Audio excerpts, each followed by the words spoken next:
দিনটা ছিল জামাই ষষ্ঠীর দিন। আকাশটা বেশ পরিষ্কারই ছিল, ঝলমলে রোদ উঠেছিল। আর এই যে আমার ছোট্ট রোদ উঠে পড়েছে। উঠেই সেই চলে গেছে মিটির সাথে পুজো দেবে ঠাকুরকে।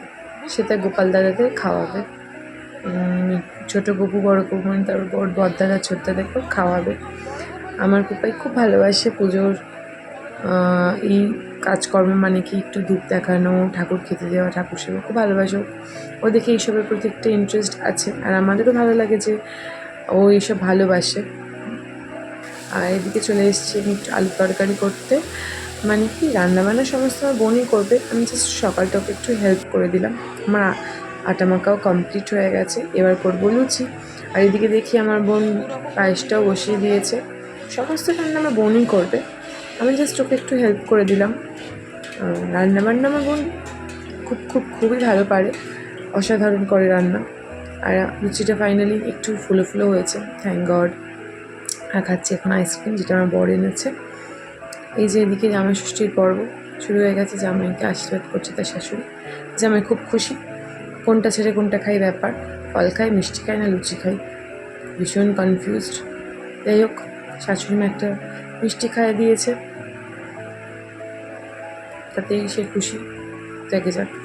এবার হচ্ছে মেন খাওয়া দাওয়ার পর্ব। আমার বোন সমস্ত রান্না করেছে, বাট দুর্গাবশত কিছু ক্লিপিং নেওয়া হয়নি। তারপরে চলে গেছি আমরা একটু ঘুরতে বিকালবেলা, চারজন মিলে। কোথায় যাবো জানি না, যেতে যেতে ঠিক করবো কোথায় যাব। এই যে ছোট্ট মিষ্টি পুপা, সে খুব খুশি, ঘুরতে পেলে সে আর কিচ্ছুটি চায় না, সে ঘুরতে খুব ভালোবাসে। তো ফাইনালি আমরা ঠিক করলাম আমরা একটু কফি খাবো। তো চলে গেলাম কোনো একটা কফি হাউসে। আর এই যে রাজকুমারী আসছে তার মিটির সাথে, সেখানে একটা দোলনা ছিল, আর আমার মেয়ে কি পছন্দ সেই দোলনাটা, সে নামতেই চায় না, দোল দোল দোল দোল করে দোল খেয়েই যাচ্ছে। আমাদেরও বেশ ভালো লাগছে যে ওর পছন্দ হয়েছে জিনিসটা, ও এখানে এসে একটুখানি মজা করছে। এই যে আমিও বসে নিলাম একটু দোলনাতে, বেশ ভালো লাগছে মেয়ের সাথে দোল খেতে। আমিও মনে হচ্ছে আমার মেয়ের বয়সী হয়ে গেছি, ছোট্ট। খুব দারুণ কেটেছে সন্ধেটা। এবার ফিরবো বাড়ি, অনেকটা দেরি হয়ে গেছে। গিয়ে পুপাই হাম করবে, মানে খাবে আর কি।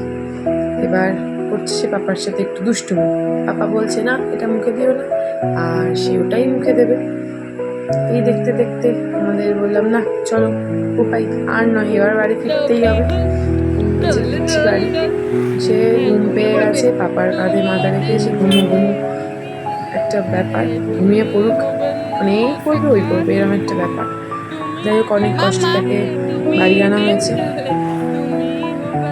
খাওয়াবো বলে, নাহলে ঘুমিয়ে পড়লে সে আর খাবে না।